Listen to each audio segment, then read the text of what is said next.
Hello everyone, welcome to Star IQ. Star IQ के video platform पे आप सभी का बहुत बहुत स्वागत है। मेरा नाम है सुनील और आशा करता हूं आप लोग बहुत अच्छे होंगे। इस पर्टिकुलर वीडियो लेक्चर सीरीज में हम आपको पढ़ाने वाले हैं 13 सितंबर 2021 के इंपॉर्टेंट हरियाणा करंट अफेयर। अगर आप इस चैनल पे पहली बार आए हैं तो इस चैनल को सब्सक्राइब करना बिल्कुल मत भूलिएगा और पास में बेल आइकन है उसे भी प्रेस कर दीजिएगा ताकि आपको मेरी वीडियो की हर एक नोटिफिकेशन जल्द ही मिल जाए।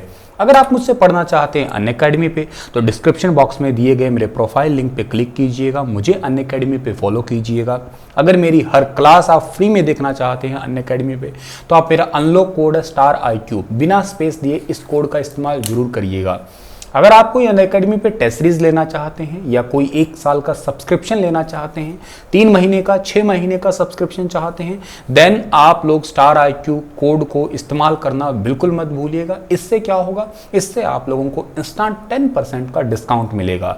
लाइक अगर आप सीईटी की प्रिपरेशन करना चाह रहे हैं, 6 मंथ का एडिशनल आपको 1 साल के सब्सक्रिप्शन पे जो है ना वो ऑफर मिल रहा है। अगर आप 2 साल का सब्सक्रिप्शन लेते हैं तो आपको 1 साल का एक्स्ट्रा मिल जाएगा और ये 7999 में इस पे भी आपको 10% इसका डिस्काउंट मिलेगा if you are using my unlock code that is Star IQ. चलिए बढ़ते हैं आगे प्यारे बच्चों। और आज का पहला सवाल, अच्छा मैंने कल आपसे एक बेसिक सा सवाल किया था। कल सवाल ये था एक्चुअली कि नगर निगम, नगर पालिका और नगर परिषद, इन तीनों के लिए क्या क्या क्राइटेरिया होता है। तो देखिएगा, नगर जो पालिका होती है, नगर पालिका के लिए जनसंख्या होती है 50,000 के अराउंड हो तो नगर पालिका कहिएगा। अगर आप नगर परिषद की बात कर रहे हैं तो 50,000 से लेकर 3 लाख के बीच में अगर जनसंख्या रहती है किसी एरिया में तो आप उसे नगर परिषद कह सकते हैं। और अगर किसी एरिया के अंदर 3 लाख से ज्यादा लोग रहते हैं तो आप उसे नगर निगम कहिएगा। लाइक हरियाणा के अंदर वर्तमान में कितने नगर निगम है, तो टोटल हरियाणा के अंदर 11 नगर निगम है। अच्छा, रिसेंट नगर निगम कौन सा बना है? रिसेंट नगर निगम हरियाणा का बना है मानेसर। अच्छा, गुरुग्राम हरियाणा का एकमात्र ऐसा जिला हो गया है जिसके अंदर अब 2 नगर निगम है। एक तो खुद गुरुग्राम हो गया और एक उसके अंदर कौन सा हो गया, मानेसर हो गया। अच्छा सर, मानेसर में कितने जो है ना वो गांव शामिल किए, तो मानेसर में टोटल 29 गांव शामिल किए। अच्छा सर, मानेसर का एरिया कितना है, तो 124 दशमलव समथिंग पॉइंट है। तो आप इसे राउंड फिगर कर लीजिएगा, 124 याद कर लीजिएगा, याद रहेगा। और उसे भी कैसे याद करोगे, 1 का दुगना 2, 2 का दुगना 4, बस बात खत्म, ऐसे याद हो जाएगा। ठीक है। अच्छा, मानेसर वैसे इंडस्ट्रियल हब भी है, मारुति सुजुकी का ऑफिस भी है वहां पे, आपको पता ही होगा। लेकिन एक बात आपको यह भी याद होगी, मैंने थोड़ा टाइम पहले पढ़ाया था कि सोनीपत के खरखोदा में मारुति सुजुकी ने टोटल 900 एकड़ जमीन मांगी है सरकार से। मतलब हरियाणा का दूसरा सबसे बड़ा प्लांट मारुति सुजुकी का बनने वाला है। कहां पे? सोनीपत के खरखोदा में 900 एकड़। अच्छा, 900 एकड़ का मैथमेटिक्स यूं है कि 800 एकड़ में तो वो कार प्रोडक्शन करने वाली है और इसमें से जो 100 एकड़ है ना, इसके अंदर वो सुजुकी के मोटरसाइकिल बनाएंगे। लड़के लोग तो जानते ही होंगे मोटरसाइकिल्स के बारे में, बड़े लवर होते हैं लड़के तो, ठीक है ना, मोटरसाइकिल्स के। खैर जानते तो सभी होंगे।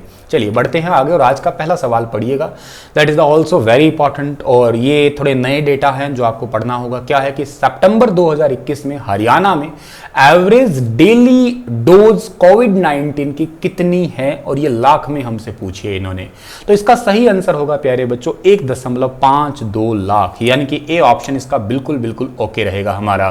कोविड वैक्सीनेशन इंडिया के सभी स्टेट्स में चल रही है और कोविड को हराने के लिए अगर आप देख पा रहे हो तो जो सबसे ज़्यादा की बात करते हो तो आप यूपी के अंदर है, सितंबर के अंदर 11.73। हाँ, इसे कंपेयर आप अमेरिका से कर सकते हो दुनिया भर में, लेकिन वो भी बात 100% कंपैरिजन वाली नहीं है। 8.07 ही है यूनाइटेड स्टेट ऑफ अमेरिका में। अगर आप गुजरात की बात करते हैं तो गुजरात में 4.80 है, इसका आप कंपेयर कर सकते हो मैक्सिको सिटी से। कर्नाटका की बात कर रहे हो, कर्नाटका को कंपेयर कर सकते हो आप रशिया से। एमपी की बात करते हो, एमपी को आप कंपेयर कर सकते हो फ्रांस से। लेकिन हमारे प्यारे से चुटकू से हरियाणा की बात करते हो तो हरियाणा का 1.52 और इसको कंपेयर करोगे आप कनाडा से, हालांकि कम है लेकिन नियर अबाउट, तो यही बात आती है। इस सवाल में एक बात और इंपॉर्टेंट दिख रही है मुझे आज की तारीख के लिए, तो वो क्या है कि गुजरात के नए मुख्यमंत्री बने हैं, इनका नाम है भूपेंद्र पटेल। सर, इन्हें शपथ किसने दिलाई है? अब जाहिर सी बात है, शपथ तो मुख्यमंत्री को जी राज्यपाल दिलाते हैं। अब राज्यपाल कौन है? गुजरात के राज्यपाल का नाम है आचार्य देवव्रत। अच्छा, आचार्य देवव्रत कहाँ के हैं सर? वो है पानीपत के। तो ये बातें भी आपको याद होनी चाहिए। अपने वाले खट्टर साहब भी समारोह में शामिल हुए थे बधाई देने के लिए, बहुत अच्छी बात है। हालांकि न्यूज तो ये ये भी चल रही है कि खट्टर साहब को हटाया जाएगा क्योंकि इनको पूरे हरियाणा में, पूरे भारत में सबसे कम लोग पसंद करते हैं। नियर अबाउट 4-1% इन्हें लोग पसंद करते हैं। ठीक ढंग से काम नहीं किया, ये न्यूज़ की बात है।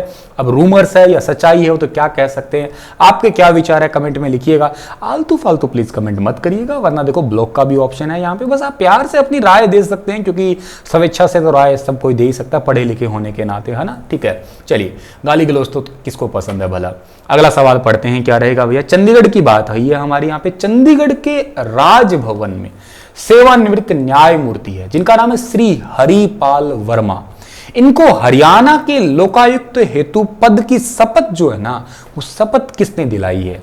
अब देखिएगा, बहुत आसान सवाल है। अगर आप लोकायुक्त पद की बात करते हैं, लोकायुक्त पद पे अगर आप औथ की बात करते हैं, शपथ की बात करते हैं, तो शपथ दिलाने का काम कौन करता है भैया। इस पोस्ट पे शपथ दिलाने का काम तो राज्यपाल जी कर सकते हैं। तो दैट्स वाई अभी राज्यपाल कौन है हमारे हरियाणा के नवनिर्मित राज्यपाल, 18वें राज्यपाल, जिनका नाम है बंडारू दत्तात्रेय।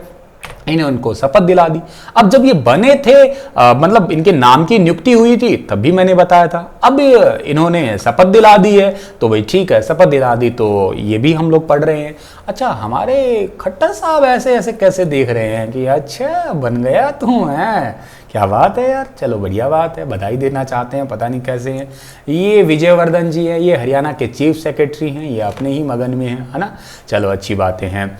अच्छा, राज्यपाल बन गए हैं, ये तो बातें सारी ठीक है, लेकिन सर ये लोकायुक्त तो होता क्या, थोड़ा सा ये बता दो तो मजा आ जाएगा। देखो, जो प्रशासनिक कर्मचारी देश को दीमक की तरह अंदर से खोखला कर रहे हैं, उन सब पे नजर रखने के लिए भारत में लोकपाल या लोकायुक्त पद जो है ना वो बनाए गए हैं। तो देश में भ्रष्टाचार फैला रहे हैं, भ्रष्टाचार पे लगाम रखने के लिए कहिएगा। लोकायुक्त लोक सेवकों पर नजर रखता है, जितने भी लोक सेवक मतलब समाज हमारे इस गवर्नमेंट के अंदर काम कर रहे हैं, उन पे जो ईमानदारी से काम कर रहे हो तो ठीक है, नहीं कर रहे उनको उनके पर गाज गिरती है। मतलब मुद्दा इतना ही है कि भ्रष्टाचार को थोड़ा रोकना। आर्थिक तरीके से कोई भ्रष्टाचार कर रहा है, कोई किसी और तरीके से भ्रष्टाचार कर रहा है, अपने पोस्ट का दुरुपयोग कर रहा है, उनके लिए ही जो है ना ऐसा किया जा रहा है। इस बात को आप लोग यहां से याद रखिएगा। अच्छा, हरियाणा के नए राज्यपाल 18वें राज्यपाल बंडारू दत्तात्रेय। आपको पता होना चाहिए बंडारू दत्तात्रेय कहाँ के हैं। तो बंडारू दत्तात्रेय, इनका जन्म हुआ था 1947 में। कब हुआ था बेटा? 1947 में। कहाँ हुआ था जी इनका जन्म? इनका जन्म हुआ हैदराबाद में। तो कहाँ के हैं भैया? तेलंगाना के कहिएगा इन्हें, क्योंकि वैसे राजधानी तो आंध्र प्रदेश की भी है हैदराबाद, लेकिन 2 जून 2024 तक रहेगी, बाद में पलट जाएगी, जैसा कि आपको पता है। अच्छा जी, इसके बाद में और बात करें तो ये 1985 में इन्होंने बीजेपी पार्टी को ज्वाइन किया था। उससे पहले 1965 के अंदर उन्होंने संघ को ज्वाइन किया था, आरएसएस जिसको आप बोलते हो, राष्ट्रीय स्वयंसेवक संघ, ठीक है। 1998 में अटल बिहारी वाजपेयी की सरकार में शहरी और विकास मंत्री रह चुके थे ये। तो ये बातें आपको जहां से याद रहनी चाहिए। राज्यपाल के पद को सोने का पिंजरा सरोजनी नायडू ने कहा है, ये बात भी आपको पता होनी चाहिए, जो कि भारत में किसी भी राज्य की पहली महिला राज्यपाल बनी थी। हालांकि सरोजनी नायडू जो है ना वो कांग्रेस की पहली भारतीय महिला अध्यक्ष भी थी।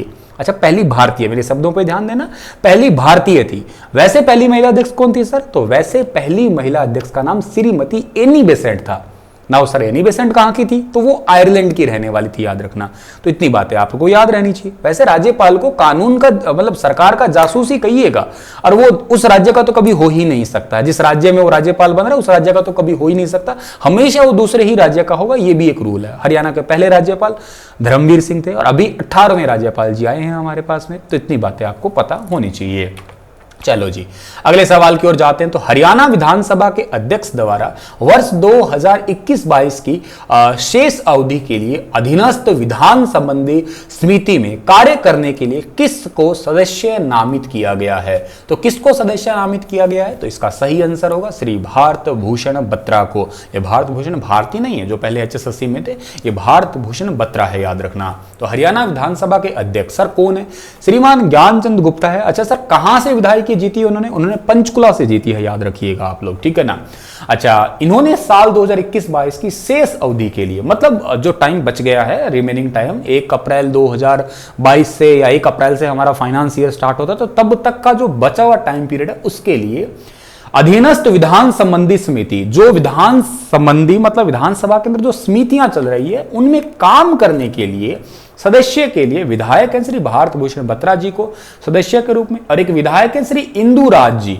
ये अभी आपको शायद याद होगा, इंदुराज नरवाल जो है ना वो 3 नवंबर 2020 को जो है ना इलेक्शन हुए थे, बड़ौदा बाई इलेक्शन, जिसका रिजल्ट आया था 10 नवंबर 2020 को, उसमें ये जीते थे इंदुराज नरवाल। इन्हीं को जो है ना विशेष आमंत्रित सदस्य के रूप में तत्काल प्रभाव से नामित किया है। देन इसका आंसर तो है तो ए ऑप्शन रहेगा। इतनी बातें आपको यहां से याद रख लेनी है। अगले सवाल की ओर ले जाता हूं।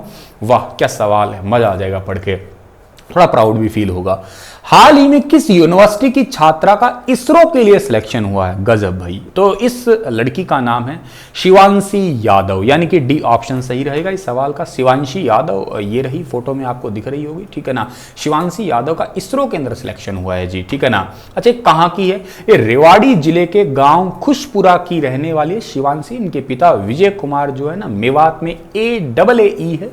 शुरुआती पढ़ाई इन्होंने 10वीं से 12वीं तक की झज्जर से की है। पिता की प्रेरणा से HU में BTech में दाखिला इन्होंने लिया, और उसके बाद अब तो आपको दिख ही रहा है भैया, ठीक है ना, HU के कृषि अभियांत्रिकी और प्रौद्योगिकी यानी कि एग्रीकल्चर इंजीनियरिंग और टेक्नोलॉजी के अंदर जो है ना इन्होंने छात्रा शिवांगी यादव का चयन जो है ना वो इसरो के अंदर हुआ है। और Shivanshi Yadav Indian Institute of Remote Sensing ISRO Dehradun से geo informatics and earth observation में मास्टरी डिग्री करेगी। एक्चुअली इनका सिलेक्शन पोस्ट ग्रेजुएशन के लिए हुआ है, MTech के लिए हुआ है, ठीक है ना। तो ये पॉइंट याद रखना, ये सिलेक्टेड है, इतना भी बात याद रखना, मतलब सिलेक्टेड स्टूडेंट में से, मतलब खास बात तो इतनी सी है कि इस कोर्स के लिए देश भर में केवल 10 विद्यार्थियों का चयन हुआ, उसमें से शिवांशी एक है। That is the most important. तो ये कहाँ करने वाली है भैया? ये जो शिवांशी यादव है Indian Institute of Remote sensing, जो कि इसरो का देहरादून के अंदर है, वहां पे जियो इन्फॉर्मेटिक्स एंड अर्थ ऑब्जर्वेशन में मास्टर डिग्री प्राप्त करने वाली है ये। और 1-2 वर्षीय कार्यक्रम के है ये। इसके तहत 1 वर्ष तक इसरो और इसी डिग्री के दूसरे साल में पढ़ाई नीदरलैंड की यूनिवर्सिटी ऑफ ट्वेंटी ITC से जो है ना ये पढ़ाई करने वाली है। नीदरलैंड जिसकी राजधानी द हेग है, द हेग में इंटरनेशनल हाई कोर्ट भी है, जैसा आपको पता ही होगा, ठीक है ना, पहले भी। अच्छा यहाँ इसरो की मैंने बात की है, तो भैया इसरो के बारे में आपको सब कुछ पता होना चाहिए। इसरो की बात की, मैंने यहाँ पे HAU की भी बात की है, दोनों की बात की है। अच्छा आप लोग बात करो HAU की पहले, तो HAU के VC का नाम जो है ना वो है BR कंबोज। अच्छा ये इसरो के ये जो HAU के VC तो है ही है, HAU के VC के साथ साथ इन्हें GJU के VC का भी अतिरिक्त कार्यभार सौंपा गया है थोड़े टाइम पहले, क्योंकि GJU के VC का नाम क्या था? प्रोफेसर टंकेश्वर कुमार। उन्हें भेज दिया गया महेंद्रगढ़ के जयंतपाली के अंदर। तो इतनी बातें आपको पता होनी चाहिए। और इसरो का फुल फॉर्म तो भैया आपको पता होना चाहिए, इंडियन स्पेस रिसर्च ऑर्गेनाइजेशन है। इसरो की स्थापना हुई थी 15 अगस्त 1969 को। इसरो की स्थापना करी किसने थी? विक्रम अम्बलाल साराभाई ने। और इसरो का हेडक्वार्टर है बेंगलुरु के अंदर। इसरो ने दिसंबर 2020 में प्रोजेक्ट नेत्रा भी लॉन्च किया है। किसके लिए? वो स्पेस डिब्रीज के लिए, यानी कि अंतरिक्ष के मलबे को थोड़ा सा ऑब्जर्व करने के लिए ऐसा किया है इसरो ने। चलिए थोड़ा आगे जाते हैं हम लोग, अगला क्वेश्चन। और HAU की स्थापना आपको सभी को पता है 1970 के अंदर हुई है, हिसार में है ये यूनिवर्सिटी। हरियाणा में कितने विभागों की 465 सेवाओं पर AAS, जिसको आस सेवा कह सकते हो आप लोग, इसको शुरू कर दिया गया है। तो AAS सेवा को स्टार्ट कर दिया गया हरियाणा के 22 विभागों के अंदर।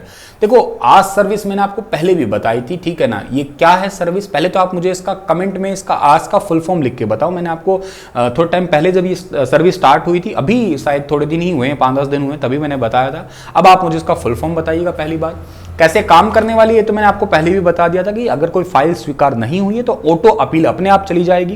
जैसे मान लेते हैं किसी ऑफिस में आप गए हैं और वो फाइल बार बार आप जा रहे हो, चक्कर काट रहे हो, और वो बार बार जो है ना रिसीव नहीं कर रहे हैं, अपने आप अपील लग जाएगी। आपको किसी को ऊपर शिकायत करने की जरूरत ही नहीं है, आवेदक से इस बारे में पूछा भी नहीं जाएगा। पहली पर भी सुनवाई नहीं तो दूसरी अपील ऑटो, एक बार तो वेट होगा, दूसरी बार सुनवाई ना हो अपने आप ऑटो अपील, और दूसरी पर सुनवाई नहीं तो तीसरी फाइल अपील भी ऑटो जाएगी। अपील होते ही मतलब उस ऑफिसर पे गाज गिरने वाली है, मतलब उसको समझ ही जाएगा आप लोग क्या होने वाला है। देखिएगा जैसे बिजली विभाग में 30 दिन का टाइम है, 30 दिन के बाद में ऑटो अपील होने वाला है। जाति, शैक्षणिक या आय वगैरह प्रमाण पत्र इनके लिए 7 दिन है। EWS सर्टिफिकेट के लिए 15 दिन है। पुलिस डिपार्टमेंट के अंदर जो आपका करेक्टर सर्टिफिकेट वगैरह होता है उसकी वेरिफिकेशन के लिए 15 दिन है। बुढ़ापा पेंशन, विधवा पेंशन, लाडली विकलांग पेंशन सभी के लिए 60 दिन है। बिलिंग की शिकायत 7 दिन के लिए। ट्रांसफार्मर की जगह बदलने के लिए भी 60 दिन है। ये डिपार्टमेंट है, ये इतने सारे डिपार्टमेंट है जिन्हें आप पीडीएफ पे पढ़ लेना। पीडीएफ इसका मैं आज अपने Telegram channel star IQ education जो है आप सर्च कर लेना, वहाँ पे इसका इजीली आपको मिल जाएगा डियर, ठीक है। चलिए इतना ही था आज का सेशन। आपके लिए एक सवाल छोड़ रहा हूं कि लाल डोरा के तहत गत 24 अगस्त तक हरियाणा राज्य के 22 जिलों के लगभग कितने गांवों के लाल डोरे की मैपिंग का काम पूरा कर लिया गया है? 43, 29, 53, 29, 73, 29 और 63, 29। बताइए विस्तार से इसके बारे में। आप लोग कल फिर हाजिर होऊंगा लेटेस्ट अपडेट के साथ में। If you are using Facebook then like my page Star IQ education, and don't forget to subscribe my YouTube channel and share it maximum. Thank you so much for keep watching. Stay happy, stay healthy. Thank you so much.